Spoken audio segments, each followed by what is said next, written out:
Hey guys, welcome to this week's Friday Wrap. Okay, we are going to talk about how you can save for a house deposit better than the normal way of saving for a house deposit. There's a way we can do it which can help you get that deposit quicker and potentially significantly quicker. So let's have a look.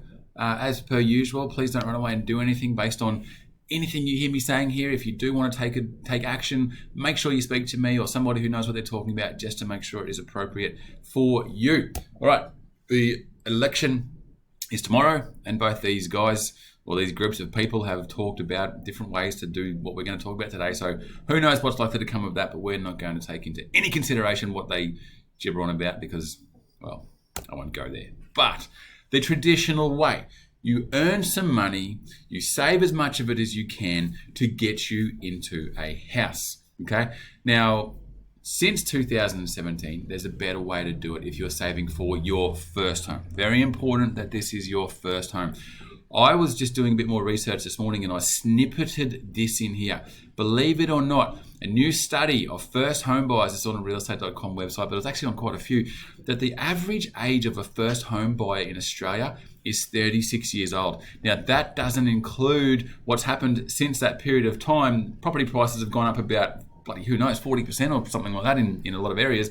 So that 36 might have even been pushed out. It's not easy to get into a first house. I've got 3 young kids that are 14, 13 and 9 years old, and I think about it all the time. How are they going to ever be able to afford to get themselves into the property market in and around the areas that I live? It is not easy. So let's have a look at a strategy which can help you out a little bit. The First Home Super Saver Scheme. Since 2017, you are able to save for your deposit through your super fund. What does it mean? How does it work? The scheme allows you to contribute pre-tax income, so it's like salary sacrificing, into super to save for your house deposit. You can contribute up to $15,000 a year, up to a total of $50,000. That total has just been increased from the 1st of the 7th. So what are we in? Another month away.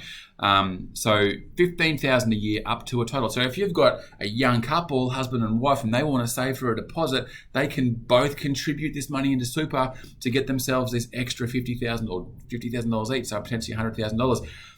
You can still only contribute to the caps. Okay, so we have a cap. We have a lot of caps in super. One of them is how much you can claim as a tax deduction. Contribute to super and claim the contribution as a tax deduction. It's called a concessional contribution. You can only claim $27,500 a year. So this $15,000 that you can contribute over and above what your employer contributes can't go past $27,500. Let's have a look. Sue can afford to save $1,000 a month. So she's got all her other expenses and she's got $1,000 a month left. $12,000 a year. She earns $70,000 a year and a tax rate is 34.5%. So before tax, she has to earn $18,320. She pays tax of $6,320. She's got $12,000 left. What about in the new strategy? She has her income, same income, $18,320. She salary sacrifices $18,320 into super, pays tax at 15%, not 34.5%. So she's now got $15,572 working for her, not $12,000. So it's not a huge amount, but it's more, okay? It's a better way to do things. The ordinary, done consistently, produces extraordinary results. We're not any worse off. We've still got $12,000 out of pocket. It's just that we've got an extra few $1,000s working for us now. We're going to get there quicker. The amount withdrawn, this is like a little by the by, the amount withdrawn must be included on your tax return where you'll get a rebate or an offset. So there will be a little bit of tax to pay in that instance. So she was better off by a few $1,000s, then she has to pay $700. So not as well off, but still better off. Advantages, disadvantages.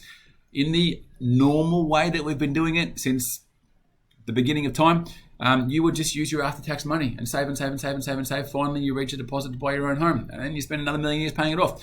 But in this instance, you take full control of your savings, okay? So you control it. In this instance, we're using before-tax money, so we're better off by that few $1,000s. We're going to get there a little bit earlier. There's a couple of hoops you got to jump through. Your money's in the super environment, so you got to be mindful of that. But it's a better way to do things in terms of your ability to save the amount quicker, but you just need to be understanding of the complications around how it all works, and that's why we say get advice. That, guys, is the Friday wrap for the week. Hopefully you've enjoyed it. I'm enjoying doing this. I'm getting lots of positive feedback. If there's some topics that you want covered, let me know. Don't ever hesitate sending me an email going, Jace, I want to know how HEX works. Or I want you to revisit the one where you talked about how I can consolidate my debt and it's going to pay off. And hey, even use my numbers. Don't tell people who I am, but I'd love to see it, how it works for me. Don't ever hesitate to do that, guys. All right, happy Friday. Let's hope this rain goes away. Apparently we've got another week of it here on the Gold Coast. Who knows? Have a good weekend, and we'll chat next week. Bye-bye.